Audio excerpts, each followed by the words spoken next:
Hello, everyone, and welcome to the St. John's Power Hour number 36. And I am your host. My name is Susan Damiani.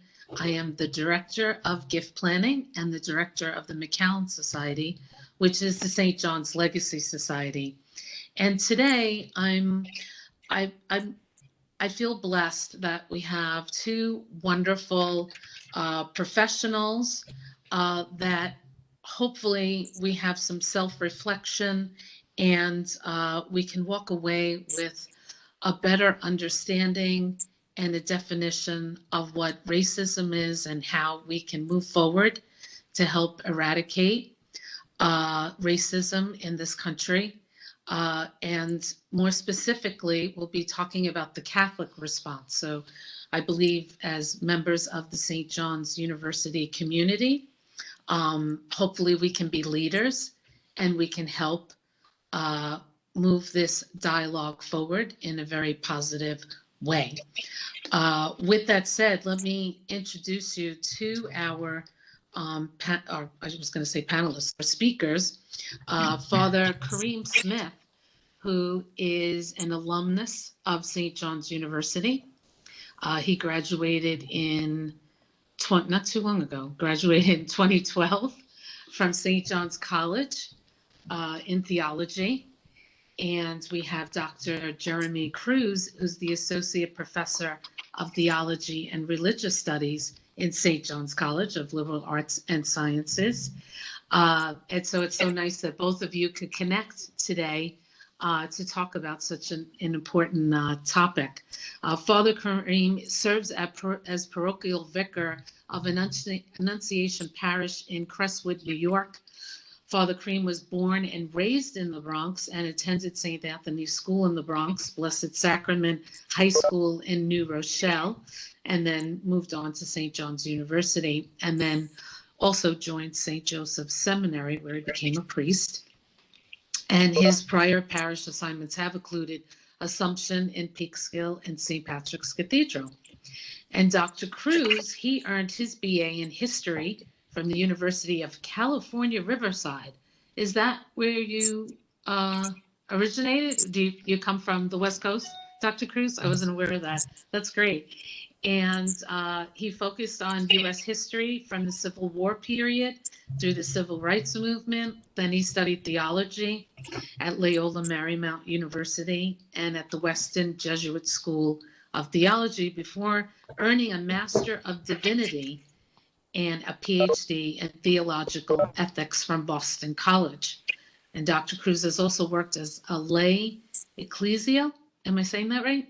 Minister in his native California, and as a faith-based community organizer. And as a community engaged researcher, Dr. Cruz accompanies religious communities as they advocate for the rights and well-being of U.S. farm workers and other vulnerable populations in the USA. And his current research focuses on justice for farm workers and on moral theories of social equality. Dr. Cruz joined the St. John's University faculty in 2014, and he teaches courses in Christian ethics and in Catholic social teaching, including the capstone seminar for the undergraduate minor in social justice, theory and practice in the Vincentian tradition. So I am so pleased that you're here today to share your expertise and your wisdom with our St. John's family. And I hope everyone will enjoy and learn today from this discussion. So I'm going to turn it over to Father Smith. Thank you. Thank you so much, Susan. Thank you so much for the invitation to be with you for this conversation. I definitely thank the St. John's community for their commitment to the Vincentian tradition of practicing certainly social justice, and this being one of those most important topics in our time period to have a conversation about. Also, I'd like to take the opportunity to say thank you to so many of the benefactors of St. John's. I benefit from my St. John's University education every single day.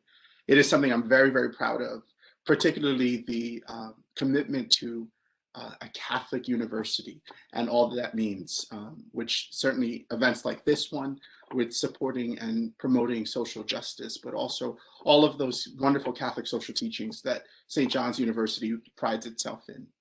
With that being said today, the topic at hand is the question of racism and the church's response. We know, of course, in our country, we have the sad past of dealing with racism, and it still continues into our future now, here and now. But what do we do about it? Particularly in this last year, there's been so many incidents where racism has been called to, and the church's response in some cases has been very strong, and in others not very strong. So we'd like to take an honest look at racism today, and to define it as we would based on the social teaching of the church. There are some things that are always true, no matter when, where, or whom is involved. Of course, we've learned that in a philosophical thought. One of these truths is that racism is always wrong. It is a form of discrimination which is always unjust and therefore morally wrong and incompatible with Jesus Christ and the gospel. The Catechism of the Catholic Church teaches empathetically that the equality of men rests essentially on their dignity as persons and the rights that flow from it. Every form of social or cultural discrimination in fundamental personal rights on the grounds of sex, race, color, social conditions, language, or religion must be curbed and eradicated as incompatible with God's design. That comes directly from the Catechism 1935. There is no equity between peoples if racism flourishes. Where there is deep, entrenched racism and injustice, the entire human family is affected negatively. Pope Benedict XVI puts this into perspective when he wrote, "The development of peoples depends above all on a recognition that the human race is a single family, working together in true communion, not simply as a group of subjects who happens to live side by side." He wrote this in Caritas in Veritate, paragraph 53. As a single human family, what happens to one of us affects us all. Today, it will be my goal to answer the question, what is racism and how does the church respond to it? When defining racism, it is helpful to consider it in three of its forms, each recognized by the church. The first, racist ideas and theories. The second, acts of racial discrimination. And finally, systemic racism. This is all terminology that we've heard quite a bit of in the last year or so as we're dealing with the aftermath of the brutal killing of George Floyd by police in Minneapolis. So if we look at these three terms, what do we see? I'd like to define them as such. A racist theory or idea is one that claims that a certain racial group is in some way superior or inferior to other racial groups. An act of racial discrimination is one in which a person or group of people are given some type of unjust treatment due to their race. Systemic or institutionalized racism refers to the occurrence of institutions and policies that have the purpose or effect of perpetuating or increasing racial inequality or inequity. While a racist idea or theory might explicitly or implicitly lead to an act of racial discrimination, sometimes racist theories and ideas have been created in order to justify pre-existing racist systems, as was the case with the transatlantic African slave trade. The church considers all forms of racism, including racist ideas, acts of racial discrimination, and systemic racism to be evil. In short, racism is evil because it violates the fundamental dignity of the human person who was made in the imago Dei, the image and likeness of God, and it denies the unity of the human family. Racism has been denounced by numerous popes, including most recently by Pope Francis. United States bishops have written that racist actions are gravely and intrinsically evil, meaning that there is no situation in which they are not evil and completely unjustifiable. In 1999, St. John Paul II called on the United States to put an end to every form of racism and echoed the US bishops' belief that racism is one of the most persistent and destructive evils of the nations. So then, what does Catholic teaching have to say about systemic racism? While individual people being racist is indeed part of the problem, racism can also transcend the ideas and actions of individual people. When those racist ideas or actions permeate a culture or become policies of institutions, perhaps the most obvious 20th century example of explicit systemic racism are South African apartheid and the Jim Crow laws in the United States, in the South, some of which still exist today.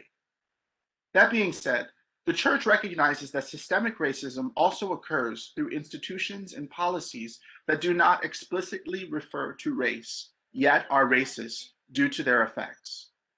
The United States bishops, for example, have reportedly pointed to the ways systemic racism exists in housing, education, employment, and in the criminal justice system. When we consider that racism is a grave injustice, the fact that it exists in our country in so many forms means that racism is an enormous problem in need of correction.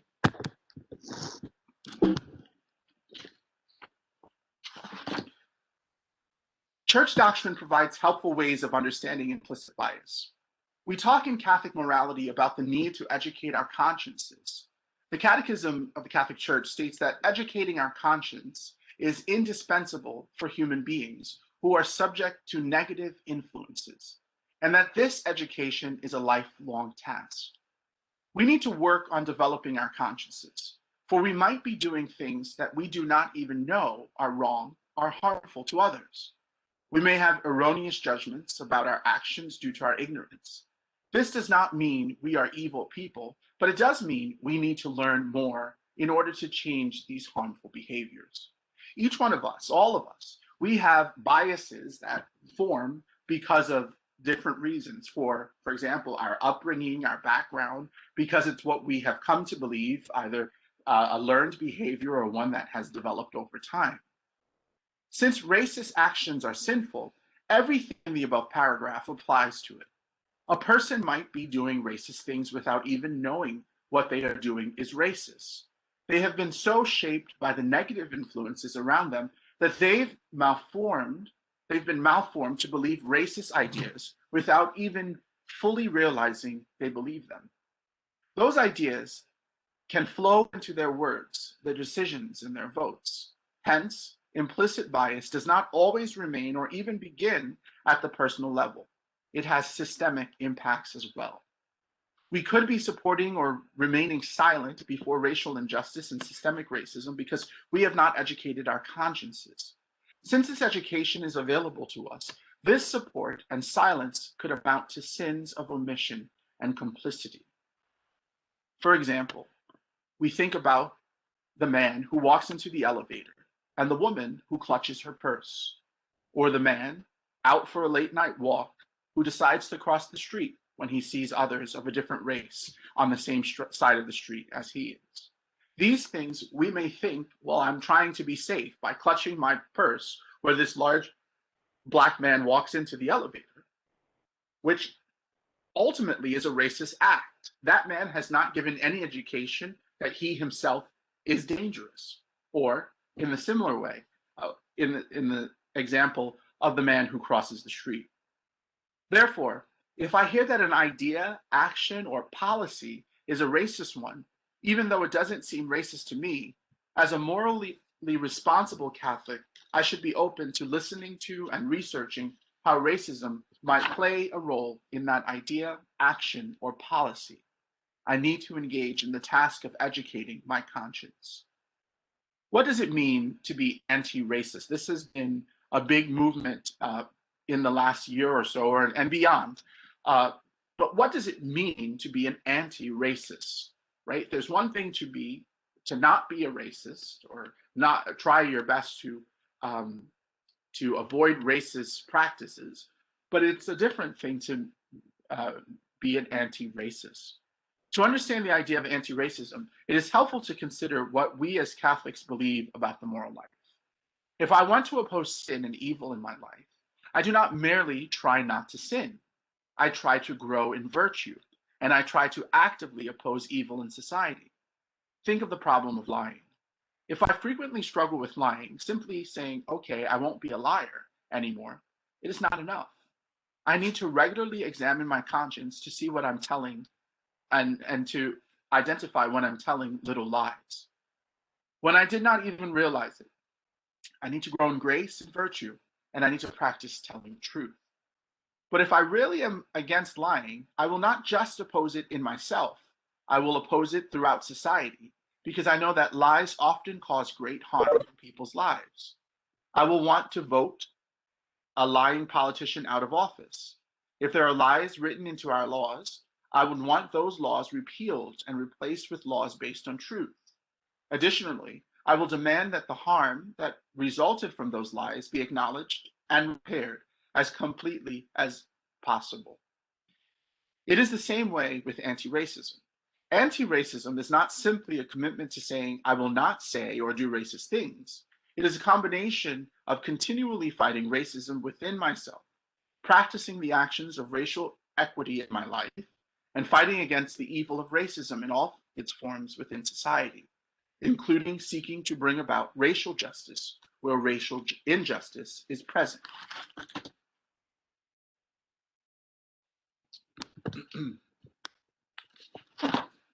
Excuse me.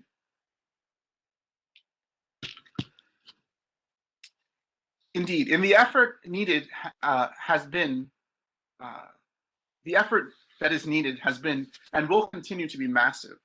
As the United States bishops have written, racism is a radical evil, and the fight against it will require an equally radical transformation in our own minds and hearts, as well as in the structure of our society.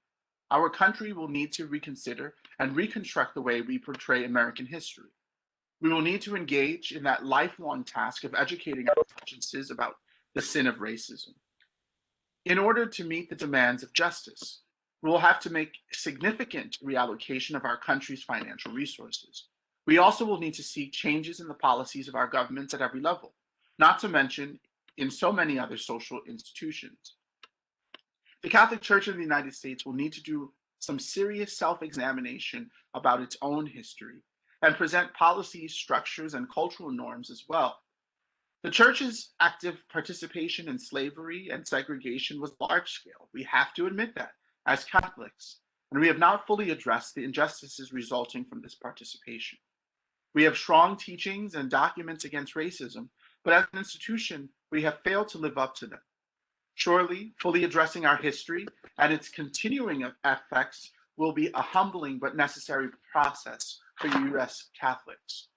We also should remember that by recognizing injustices done to Black people, Indigenous people, and other people of color, this necessarily includes injustices done to Black Catholics, Indigenous Catholics, Hispanics Catholics, and other Catholics of color. Pope Benedict XVI wrote that if we want to exercise Christian love toward others, we must first treat them with justice. If we do not treat even our own fellow Catholics justly, then we have not loved them, meaning we have not loved God. If the Church in the United States as a whole were to continue to ignore the injustices perpetuated upon its non-white members, it would be affirming that our Church's fundamental teaching of justice do not apply to people who are not white.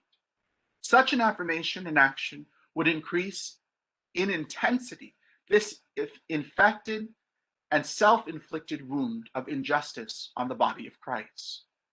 All of this work will be difficult, but the basic tenets of morality and justice require it. Discomfort, inconvenience, pain, and sacrifice are not reasons to back down from doing what is right.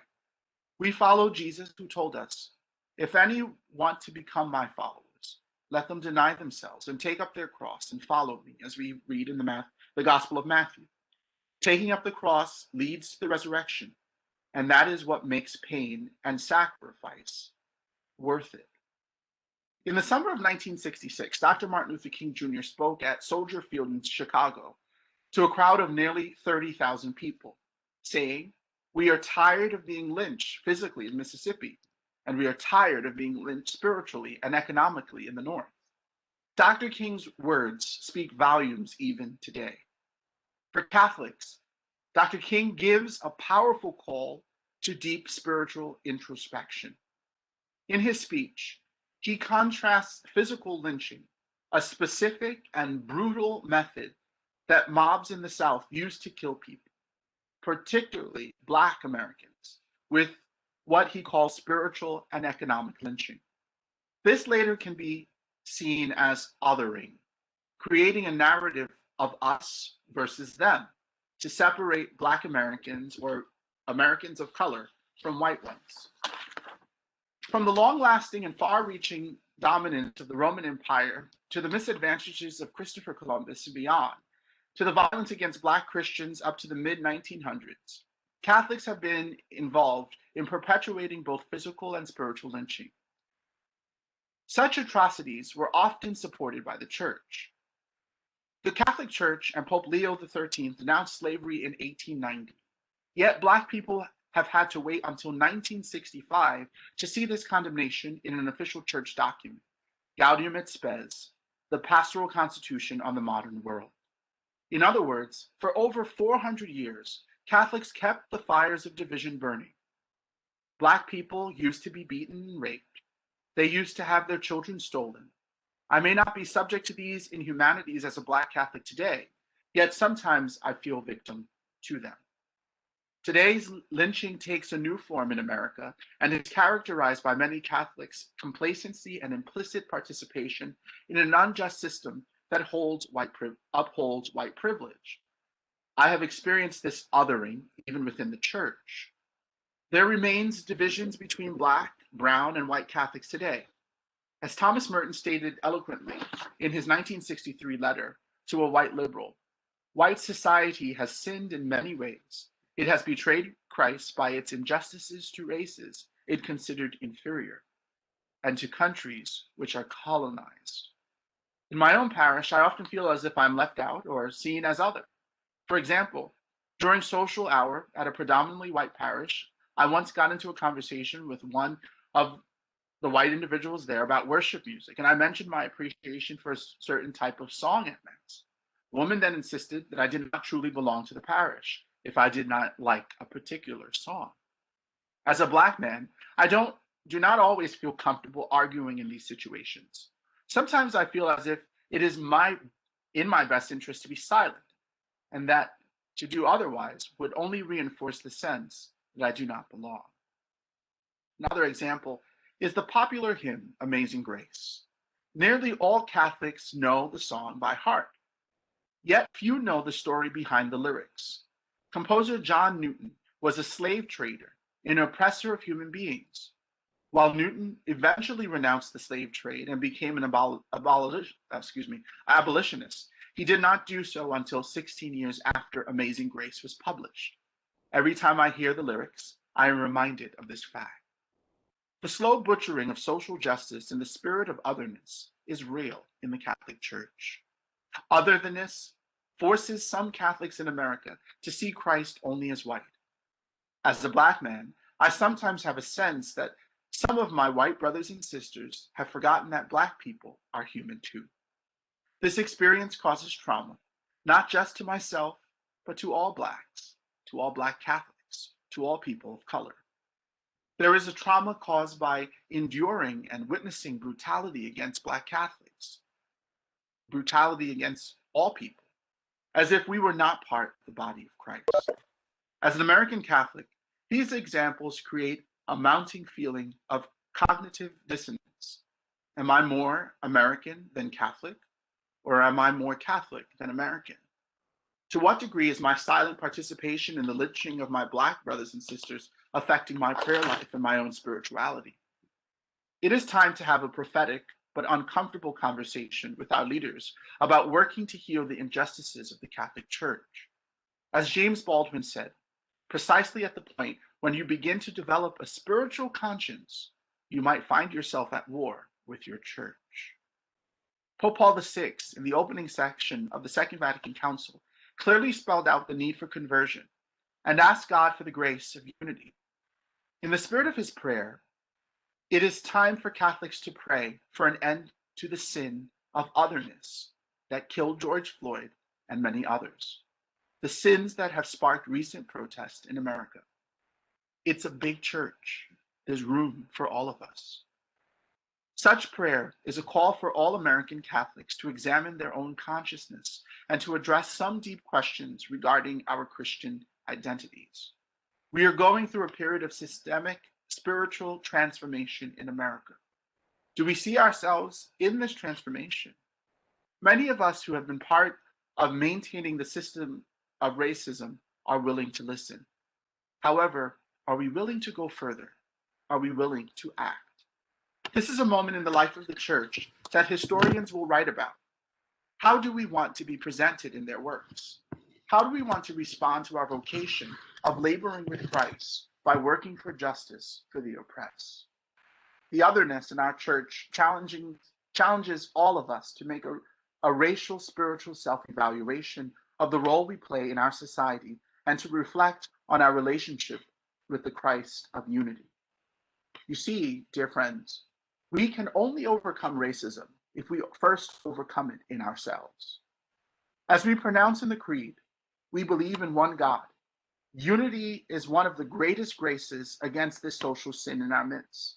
As Pope Francis eloquently articulated in his homily for the Feast of Saints Peter and Paul this year, or last year, we today can ask ourselves, are we protecting our unity with prayer, our unity of the church?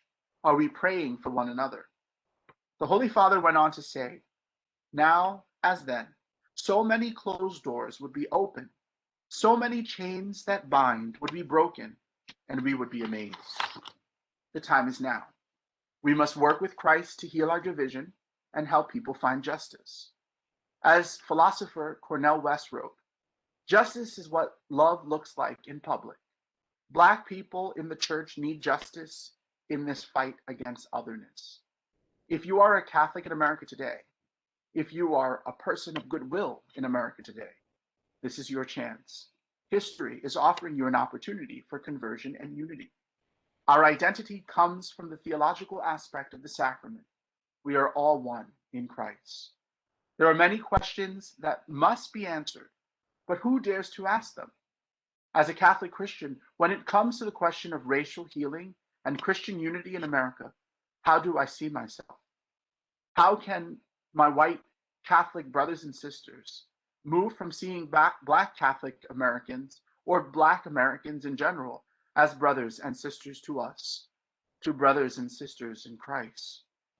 The history of otherness in the church as a spiritual lynching is part of our painful historical memory. Yet it is also an opportunity for conversion, healing, reconciliation, and a true Christian unity. We can share the dream of Dr. King. This is our time. This is what we can overcome. St. John Paul II, in his apostolic exhortation, Reconciliation and Penance, outlines 4 ways that we can be complicit in systemic racism. First, by directly supporting or exploiting the evil of racism. Second, by being accessory to the sin by indifference or complicity. Third, by a fatalistic acceptance, which sees racism as inevitable and unavoidable. And fourth, by a consecration of sorts of the status quo. When we fall into one or more of these 4 categories, we are a part of the problem rather than part of the solution. The way to combat racism will look radically different from each individual based on the principle of subsidiarity. There will inevitably be different challenges, varying place to place.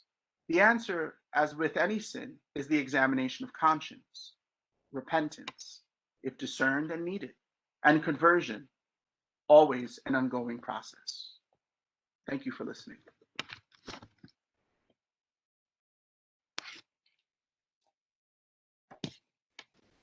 Thank you, Father Kareem, for a really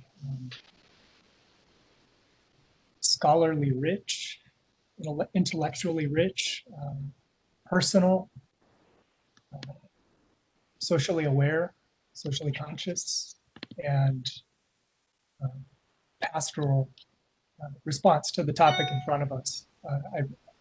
I really appreciate the time and your time with us and your time in preparing this for us.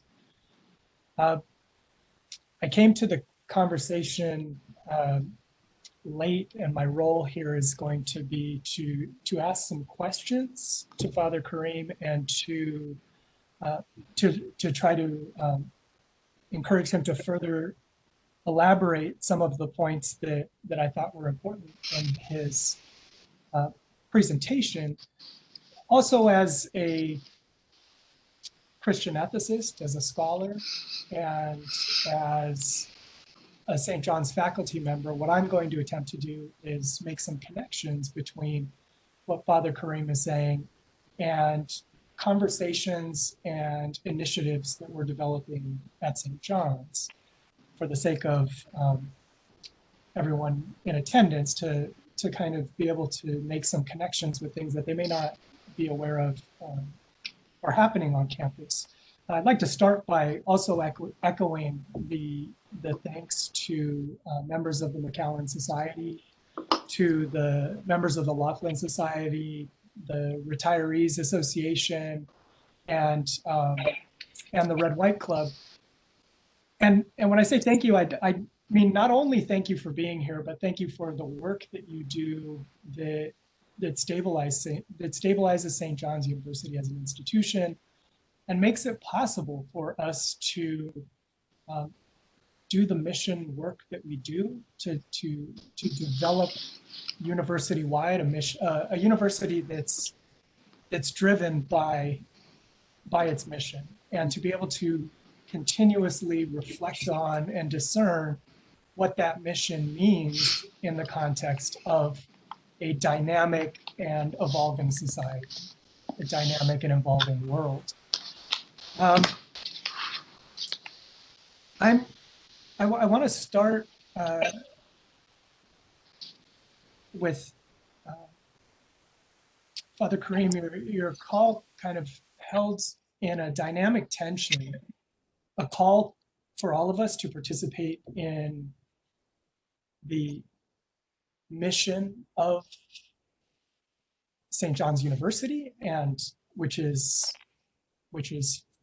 framed and fed and motivated and animated by the broader Catholic Church and its tradition, both tradition of teaching and of practice.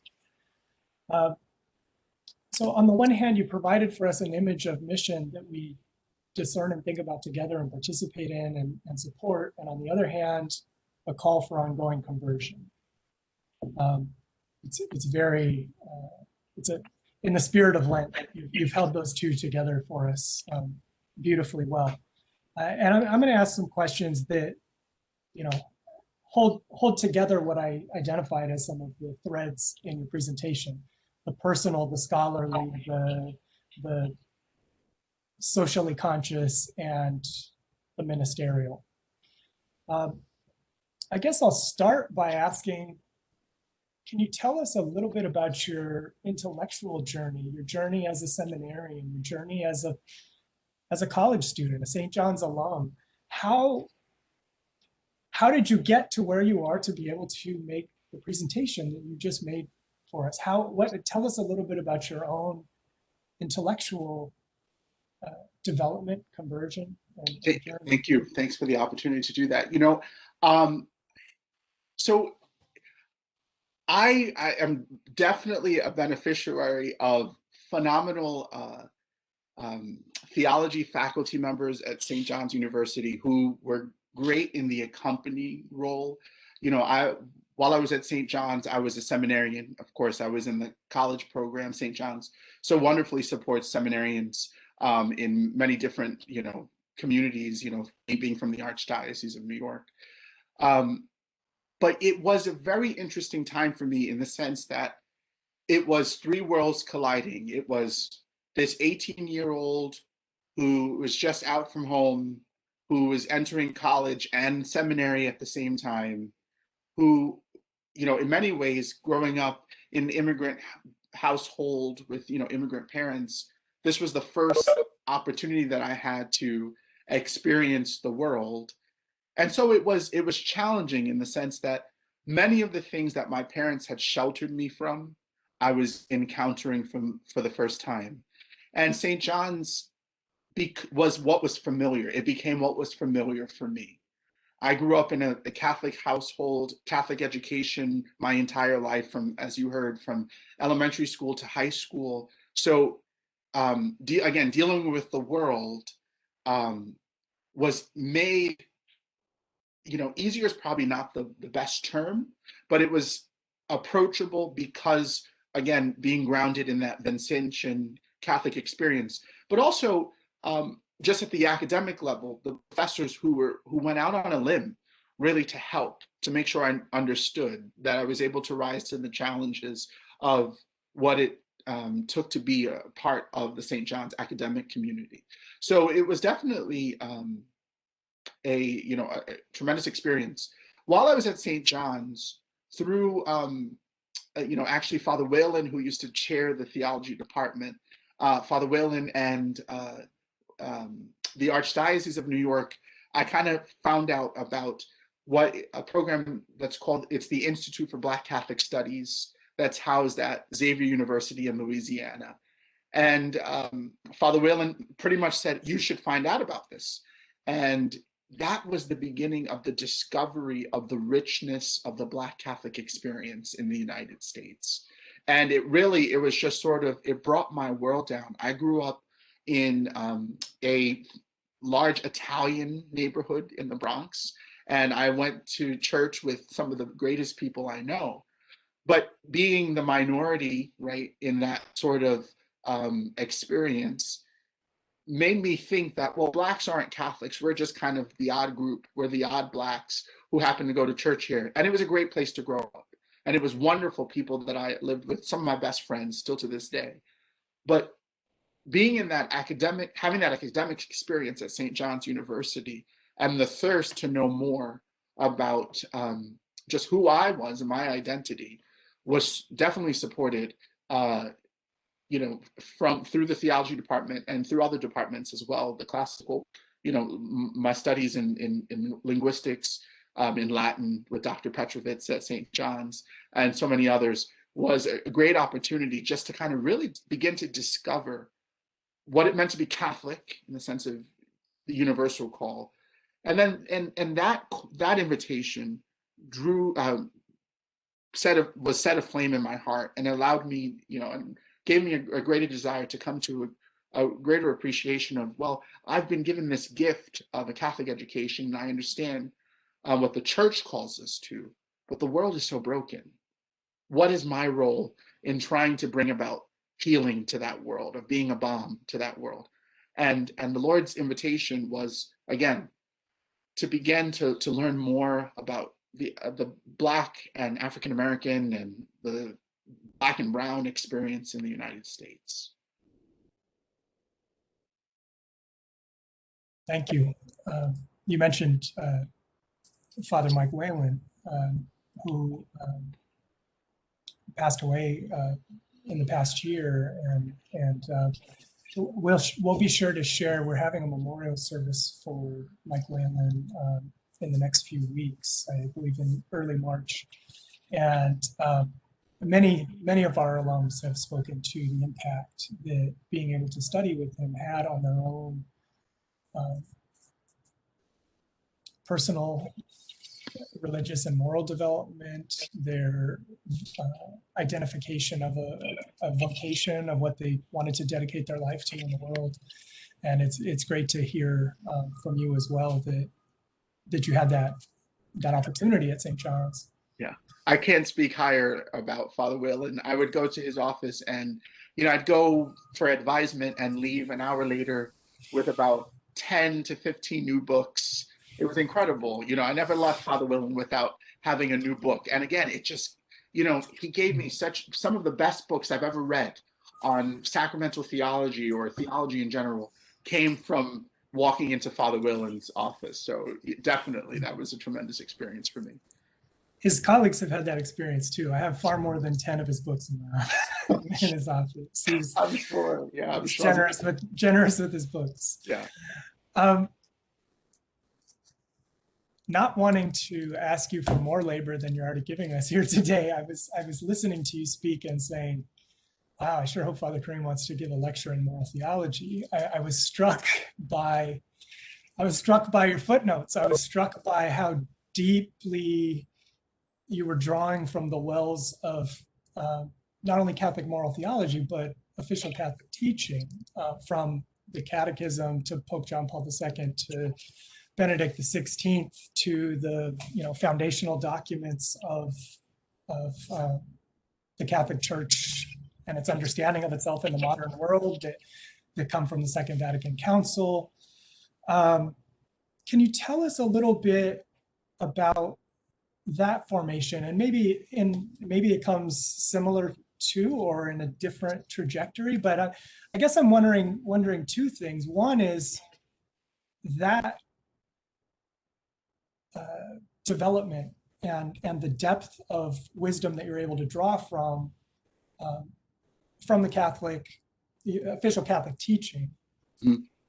Did that come for you during your time at St. John's or later? And secondly, you're being able to draw upon the wisdom of the Black intellectual tradition, of Black Catholic scholarship and practices. You mentioned the great people doing great work over at the Institute for Black Catholic Studies.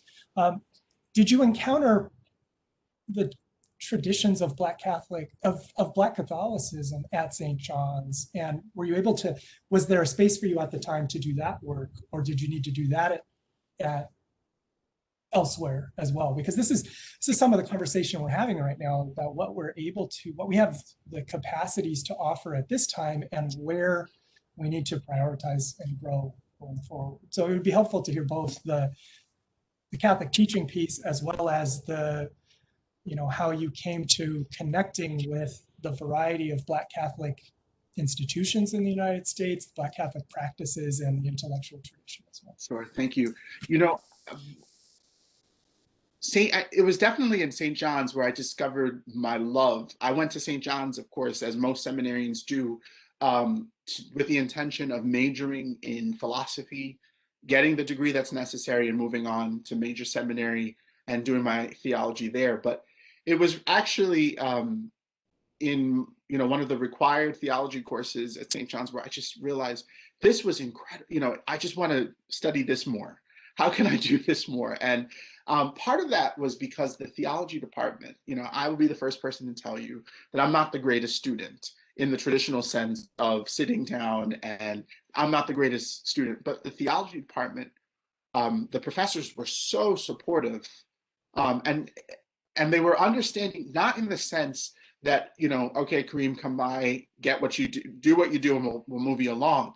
They were understanding in the sense that I needed to learn and discover it differently, that my questions were coming from a different perspective. And I cannot tell you the number of times I sat with professors for half hour in their office just to get something that maybe your best student or your ideal student would have gotten easily in a lecture, to understand that. But it was that depth that I think that allowed me to really just kind of open my heart to the idea of going deeper into studies. And I would say to this day, I'm probably not a great student. I think many of my professors would agree with me on that. But I think St. John's was definitely the place where my desire for discovery, particularly in Catholicism, in theology, and particularly in the moral issues that kind of plague our world today, that's where it started. Beyond that, I will say that it launched me into this personal discovery of the Black Catholic experience, because theology was so liberating. What I discovered in theology, that it was so liberating, that when I was studying about race and race relations in the United States, I realized the church must have something to say about this. There must be more that the church is going to say. It has to go beyond my neighborhood or what the priest is saying in the pulpit. And that was the introduction or the entryway into kind of discovering the beauty of Catholic social teaching. And then, of course, I have to say the work of the Institute of Black Catholic Studies at Xavier University was a huge gift at that time as well. Thank you. Let's shift to the pastoral. I could stay all day on your scholarly stuff, and I'm sad that I missed the opportunity to teach and learn with you by 2 years. I missed you by 2 years at St. John's, but I love my not the best students, and they're often the ones who really surprise themselves once they get in touch with their own questions and intellectual interests and see that learning is about being human. It's not about being a good student. It's about being fully human. And it's great to hear your testimony about that. Let's talk about you as a minister of the church, as a pastor. Can you talk about where you see in the church what's happening well in the work of racial justice, racial healing? You talked about being a balm, an agent of healing. Sure. What's happening in the church that you see that is a sign of hope, and what is happening? You acknowledge, the problem isn't all. We've got some decent teachings and documents to work with, but you said church responses have been strong and not so strong. So where do we need conversion, and what is happening in the church that you see as a sign of hope?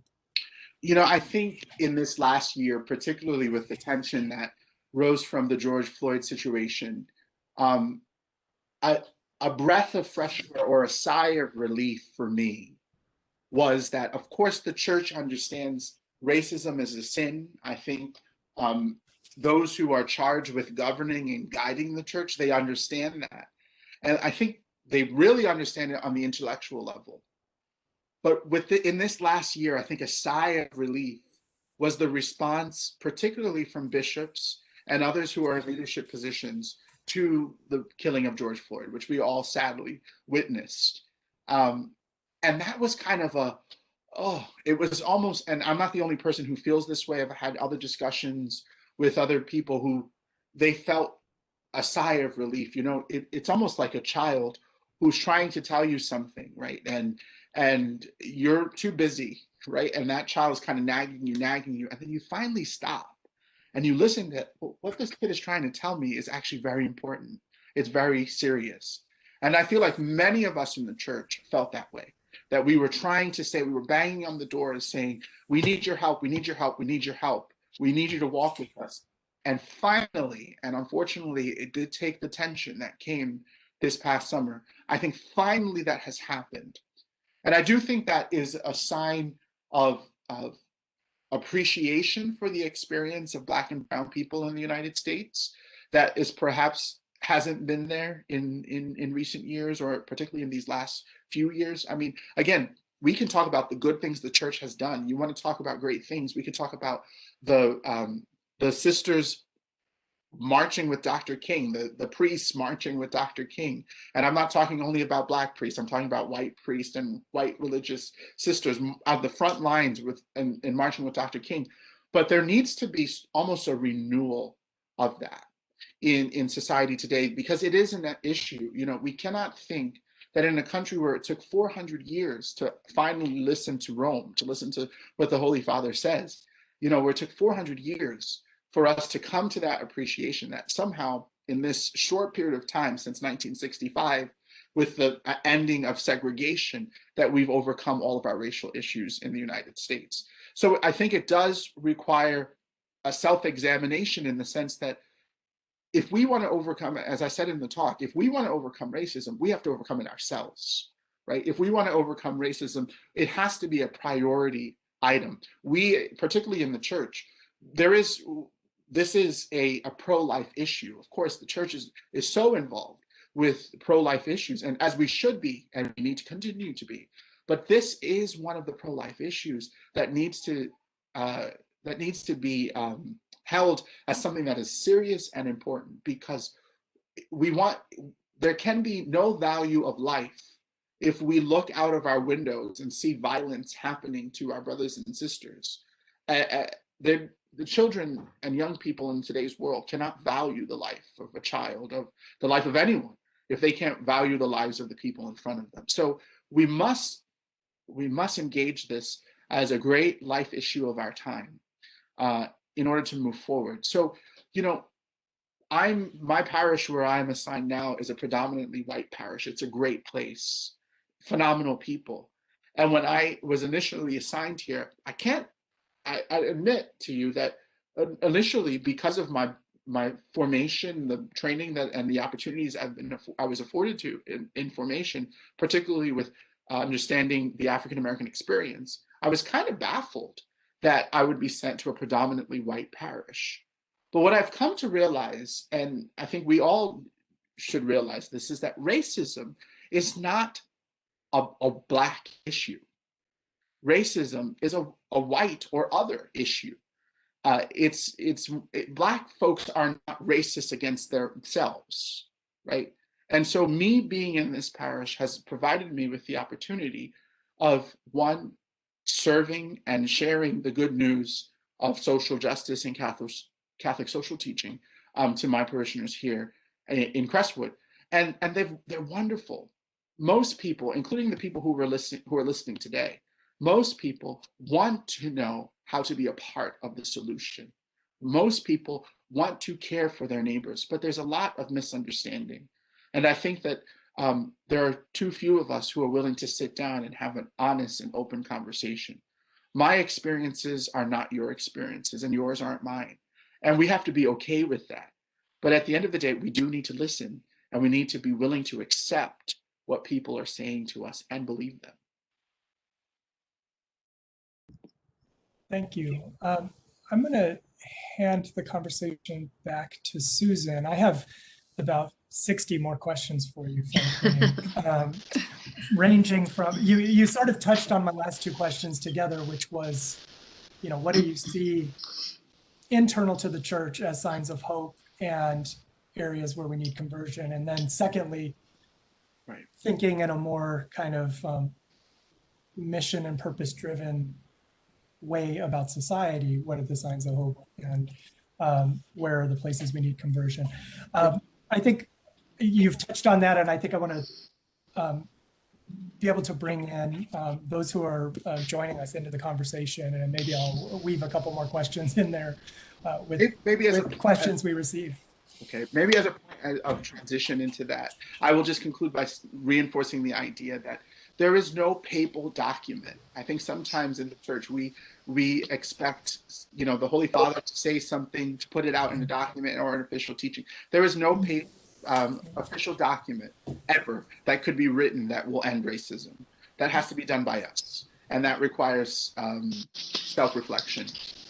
And we can't ride the coattails of exactly those handful of priests and nuns who marched with Dr. King, or all the lay Black Catholics whose names we don't know but who did that work. We can't ride their coattails into the reign of God. We've got to do that work ourselves. So let's open up the conversation and reflection about the work that we all can do today. Terrific.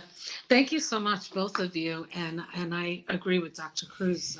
Father Smith, thank you for just even sharing, your personal experiences. I, as a white person, apologize for some of the experiences that you've had.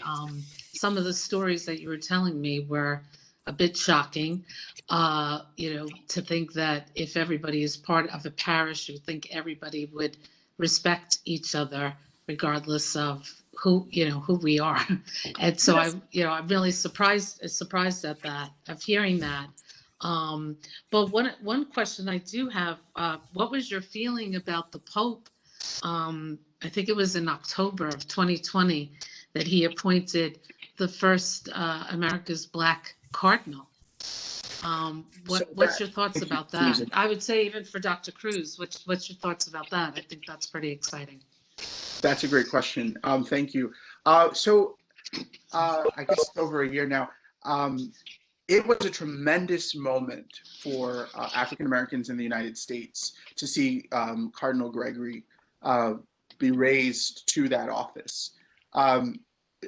For years and years and years, Black Catholics have just desired to be acknowledged, to be seen as part of the church, and I don't think that there could have been, in our time, a greater sense of that as the appointment of a Black cardinal for the first time in the United States. I think with his elevation, there has been a renewed vigor in the desire to, for us to celebrate our Black Catholicism. We have these 6 venerables in the church who we hope to be raised to the office of saint. Some of them I have right in front of me. Right, is the first Pierre Toussaint. That's right. Yes. Augustus Tolton, Henriette Lille, Julia Greeley, all of these. And I think there's been a renewed vigor in that possibility because of Rome's acknowledgement of the significance of African American Catholics. So thank you. If I could just touch on one little thing before we move on.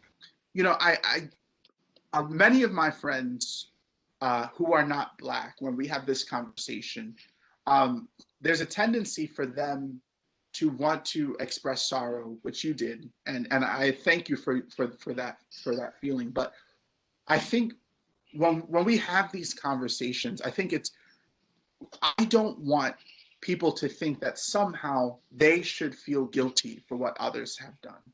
That's not what this is about. It's about, again, self-examination. If we have done something, if we do hold thoughts or ideas, then that's where conversion happens.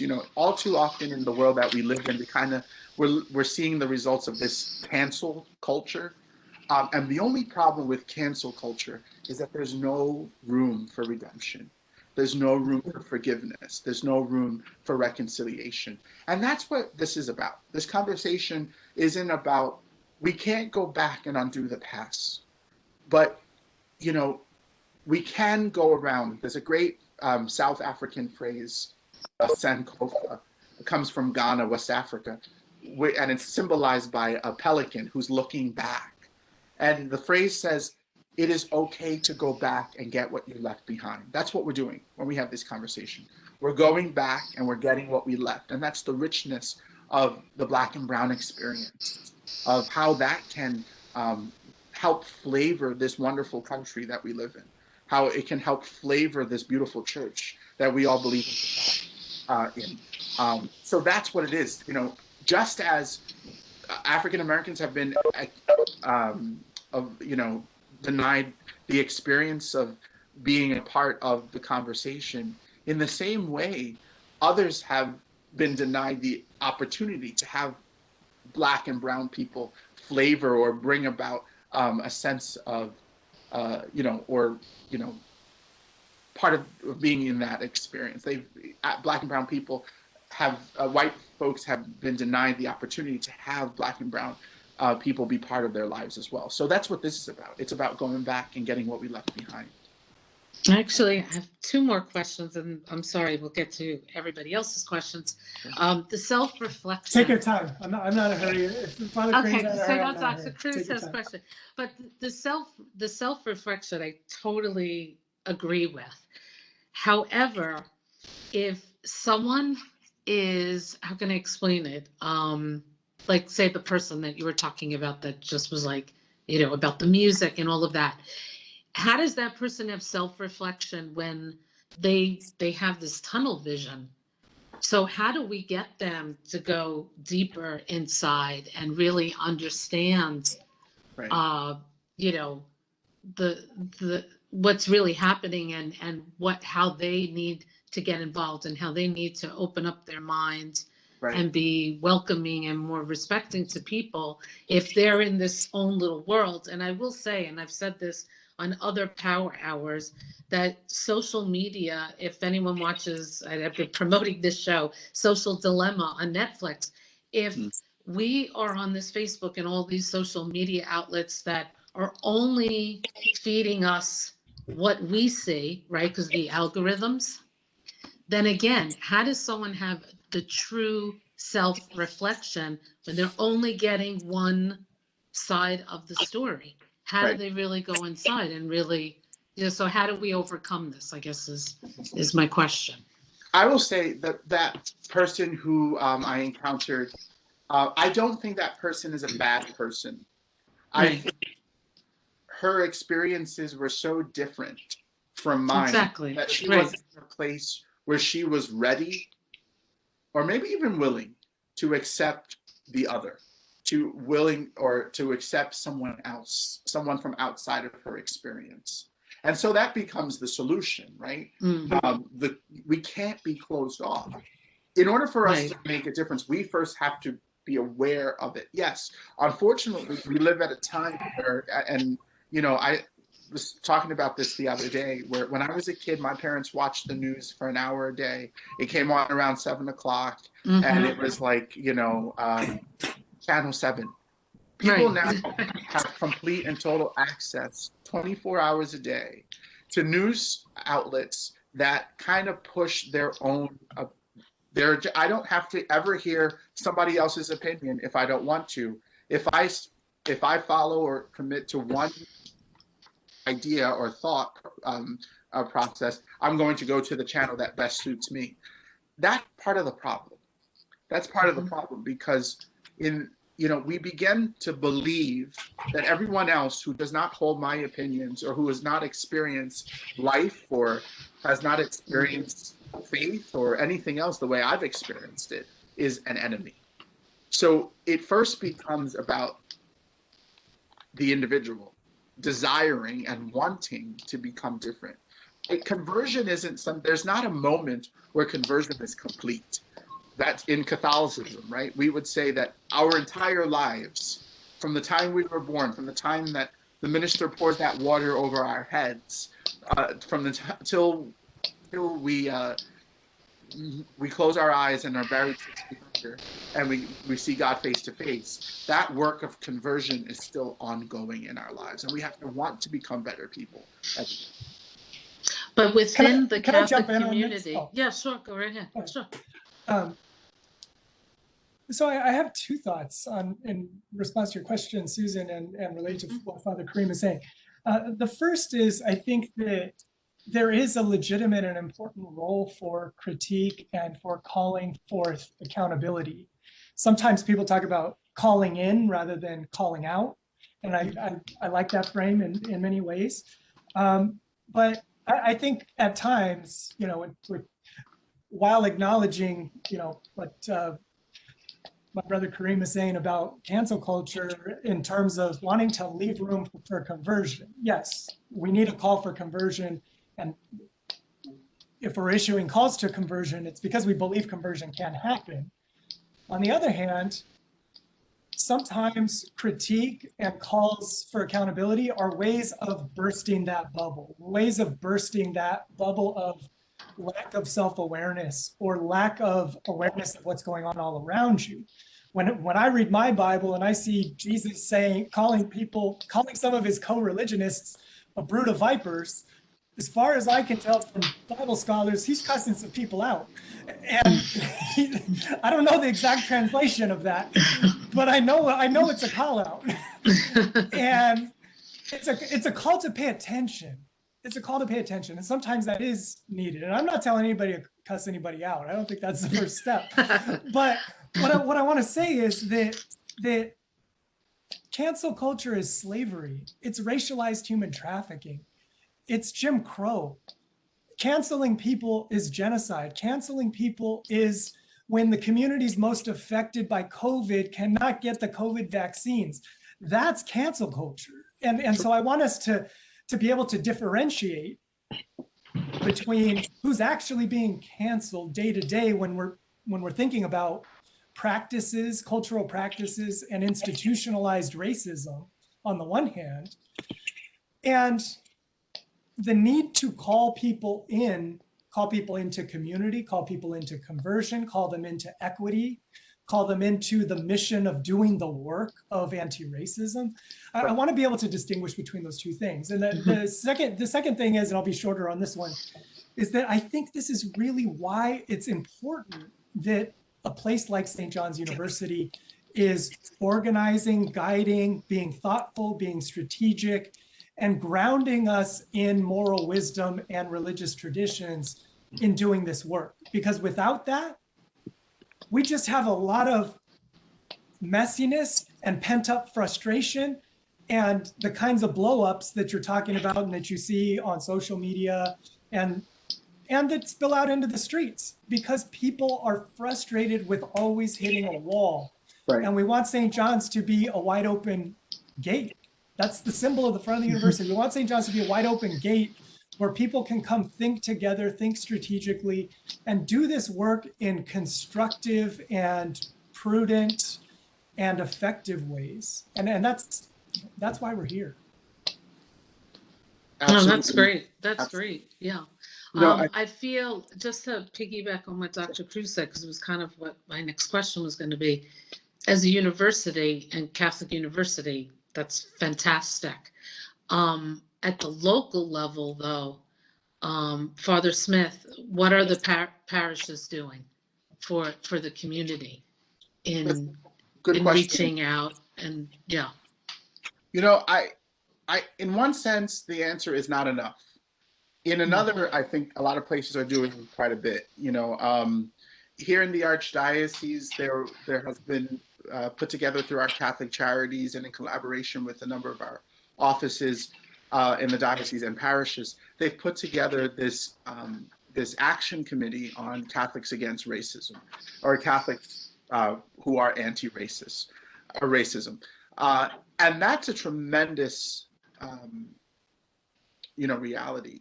But it has to become norm in our institutions, again, if we're going to overcome them, right?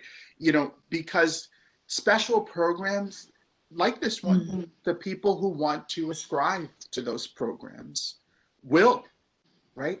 But if it's going to be changing, if we're going to change every institution, every school, every organization that bears the name Catholic will make this a priority. And it's not the only priority, right? There's lots of other priorities and things that we need to address. But we have to make this important enough to be about, who we are every single day. It has to be addressed every day if we're going to be effective. And do you feel, over the time periods, when different immigrant groups came, because I used to work for the Diocese of Brooklyn and I used to raise funds for the Catholic schools. So when I used to tour all the schools, you would have the Polish neighborhood, the Haitian community, everyone was sort of segregated by the different cultures.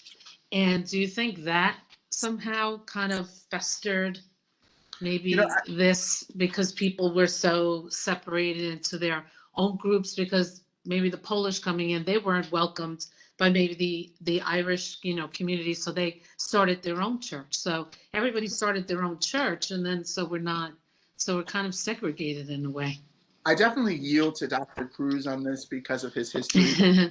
But I will say, as somebody who does love history, particularly church history, if you look at, even here in New York, if you look at any of the major immigrant groups that came to the United States, they all experienced racism, right? The Irish immigration, the Italian, the Asian, all of the immigration, the Puerto Rican, the Latino immigration groups, they've all experienced racism. The thing that makes it a little different for Black and Brown people is the experience of how they came here, right? And we cannot deny, yes, slavery is America's sin, greatest sin, perhaps. But perhaps more profound than the experience of slavery was the Jim Crow laws in the South. And what that did to the African-American experience was probably the longest lasting effects. We're still living through those effects. And at the end of the day, part of the African American experience, particularly in the United States, is that those other immigration groups, they can go to an Ellis Island, right? They can find the names of their relatives in the book. Many of the African Americans in the United States don't have that experience, right? Our names are inscribed on the bottoms of slave ships that are at the bottom of the ocean, right? The experience, we have to look at this based on the experience. Does racism exist in other cultures and other experiences? Absolutely, it does. I think we're seeing that now with Asian Americans, right? Particularly as that's being brought to the forefront. Absolutely, it does. Absolutely. And again, it's going to require, just as it will for the Black and Brown experience, it will require conversion of heart for all of those other groups. But what has, as far as a consistent experience in the United States, has been racism and mistreatment of Black and Brown people. But I think what I was actually, maybe I misrepresented myself.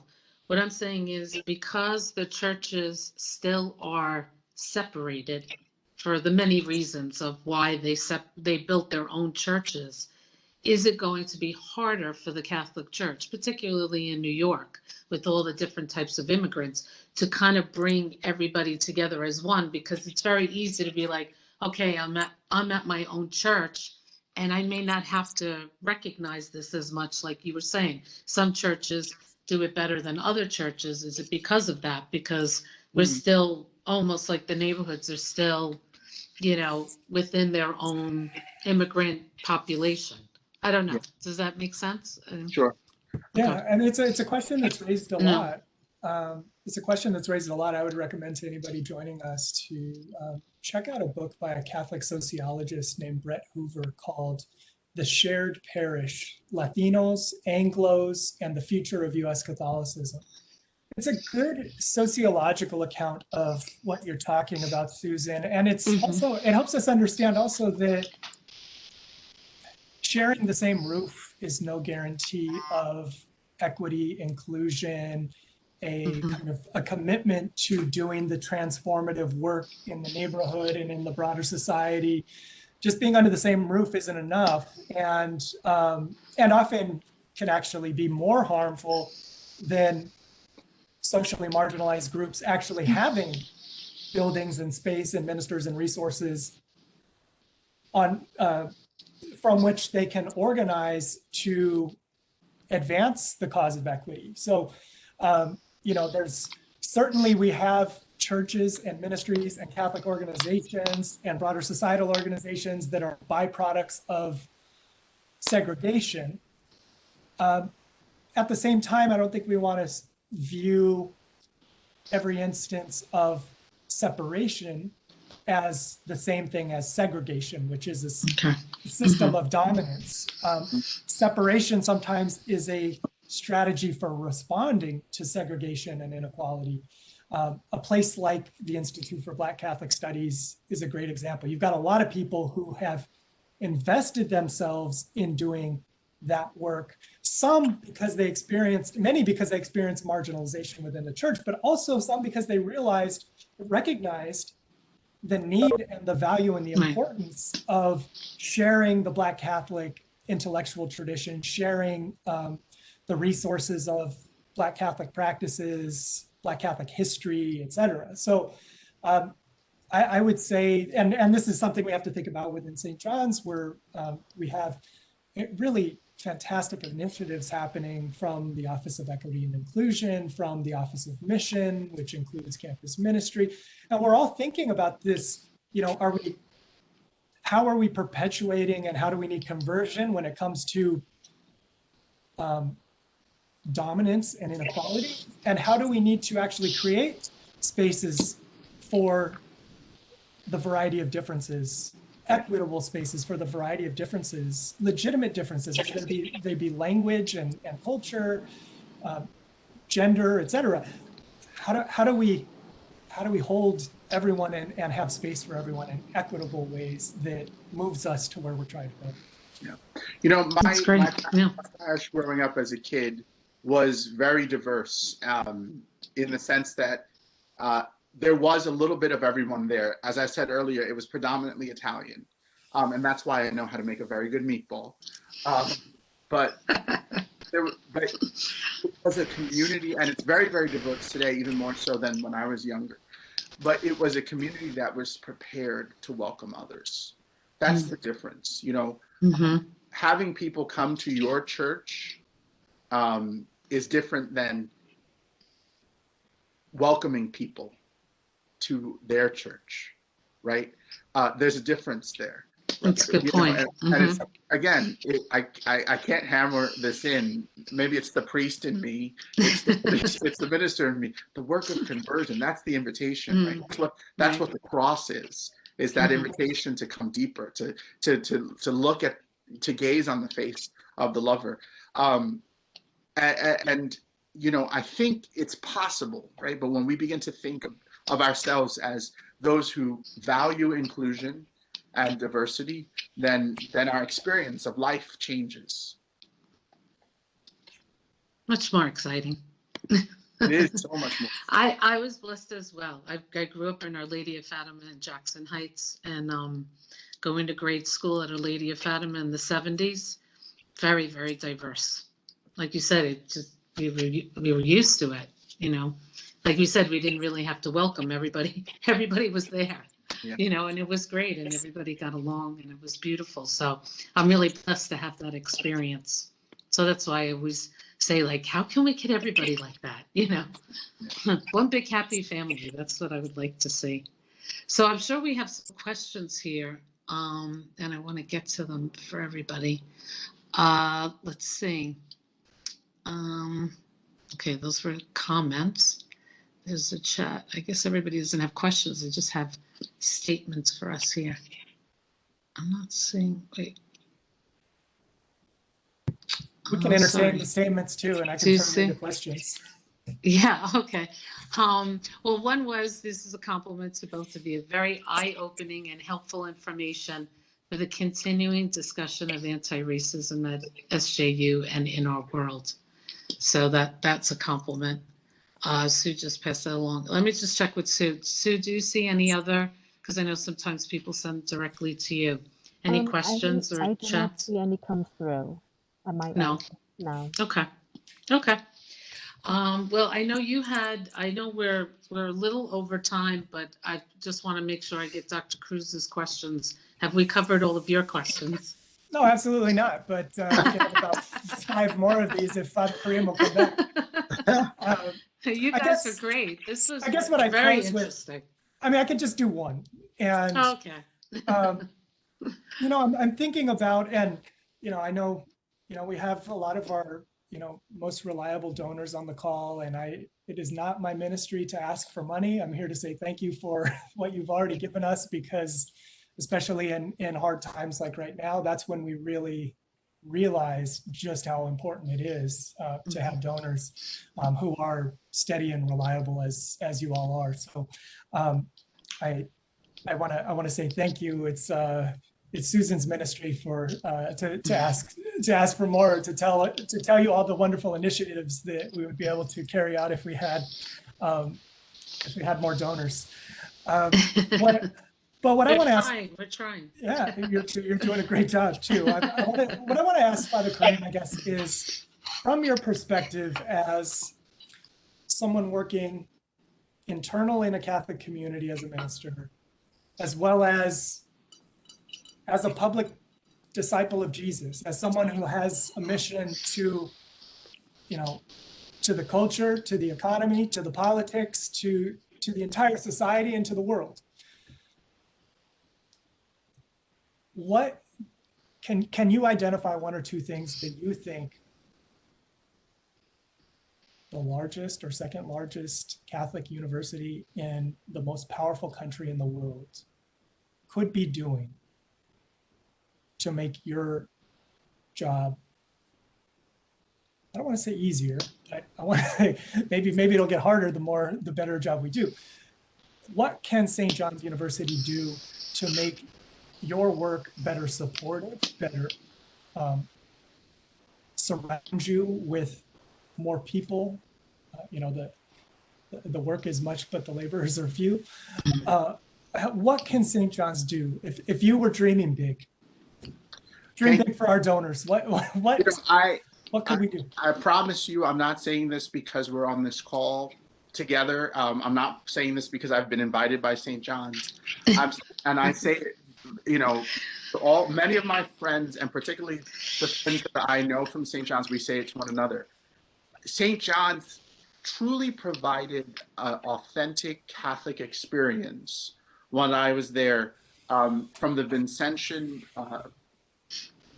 call to mission, the Vincentian characteristic of serving those who are in need. I think St. John's fulfilled that goal well. What I see as a problem in the world, and it's definitely your task and definitely your mission, Doctor, the problem is an intellectual one. I think that there's lots of times where we can, particularly in the world that we live in, with more people going to universities and more people going to higher institutions of higher learning, that we cannot understand those who are in the simplest position of need, that we kind of outgrow them. And I think at the intellectual level, at the university level, that it's important that the students who sit in classrooms understand the subjects, that they understand the people who they are called to encounter every day, those who do not have the experiences that they have, those who are not blessed with the education that they have, to see what something like being in a theology class, right, learning about social justice actually means in the world around them, and not simply to take that as an exercise of just intellectual rigor, but one that means something, that at the very core of it, there's a person, there's a face, there's a name, there's a soul, right, that they have to encounter. I think that is my call. That's my invitation to those who are tasked, with the gift, those who we need so much, those who serve at universities and in schools, because I think my job as a priest, not that it becomes easier, but it becomes more focused when people can see people and they can encounter people, right? That's what the Christian life is about. It's about to get to heaven together, right? It's about walking through life and journeying together. And that means that those who are in the highest places can think and have regard for those in the lowest places. That is, I think that's what I would say to you, if that makes any sense at all. Thank you. I'm going to close. Before we close, I do see another question, and I want to just get to it. This is for Father Smith. Are you upset when you hear people sing Amazing Grace? Would you prefer that it not to be sung? You actually mentioned that. I did mention that. Yeah, that Amazing Grace, which I didn't know about that song. Thank you for sharing that information.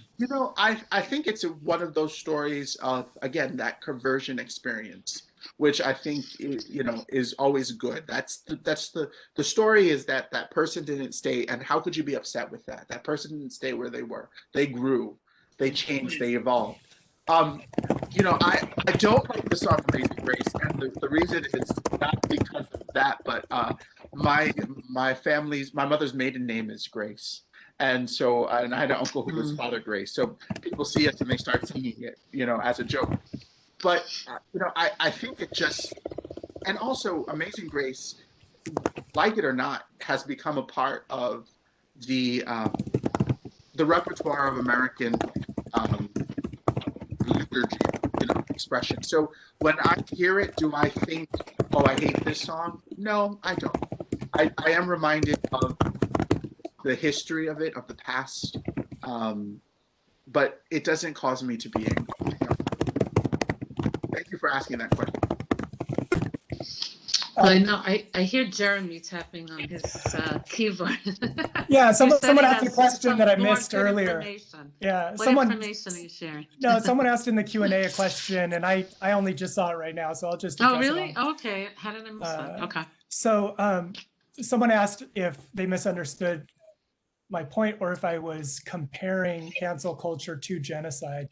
No, what my point was that sometimes we use the term cancel culture too broadly to deflect against any critique or call for accountability. And my point was that even the term cancel culture is a bit hyperbolic in the sense that every time I hear cancel culture, the first question I ask is, who's actually being canceled? And I've been trending toward using the word cancel culture to talk about actual people whose lives are canceled, who suffer premature and unjust death. And what does it mean if we shift some of the ways we think about cancel culture? Yes, do I think people are too unkind on social media? Yes. Do I think that accumulated multi-generational trauma, the mental health crisis in this country, real legitimate anger and rage manifest themselves in ways that at times are disproportionate to whatever the precipitating incident is? Yes. But when I come back to it, I keep saying, but do we have our eyes on the cross? Do we have our eyes on whose life is actually being unjustly taken in our midst today? Who is it that we're being called to take down from the cross, and what crosses is it that we're being called to take down? And so that's shifting how I'm thinking about cancel culture and who's being canceled. That was my point. Thank you, Ellen, for the question. It gave me opportunity to actually think the point through. Yeah, and thank you for saying that. Myself. I don't know why. Sometimes we don't always see the questions, unfortunately. Yeah. Well, thank you again so much. This was really an interesting afternoon, insightful, inspirational, and I have to thank Father Kareem Smith for jump-starting it with this wonderful talk that I happened to see, and his classmate from St. John's had informed me about. So I have to thank Rob Cody for letting me know about that. Thank you, Rob. Thanks, Rob. And Dr. Cruz saving the day, coming in so we could have a really great conversation, and just to be able to show off our wonderful theology faculty that we have here at St. John's. Very proud of. So if you have any more questions, I will say that there will be a follow-up email that will be coming to you. We'll be sharing some information that we shared during this discussion. And, you know, if you want to send your thoughts or thanks to them, you could do that personally. So, Ed, also, this has been recorded and it will be on our YouTube channel. And I can't believe we're coming to the end of February, which is the closing of our celebration of Black History Month. And I thought we ended it on a very insightful, inspirational point. So thank you again. And next month is Women's History Month, and we have just a phenomenal schedule of programming. So I hope you'll check out our St. John's Power Hours for March. So thank you, everyone. Have a great afternoon, and we'll see you again on Tuesdays at 1 o'clock. Bye-bye. Thank you, everyone. Thank you.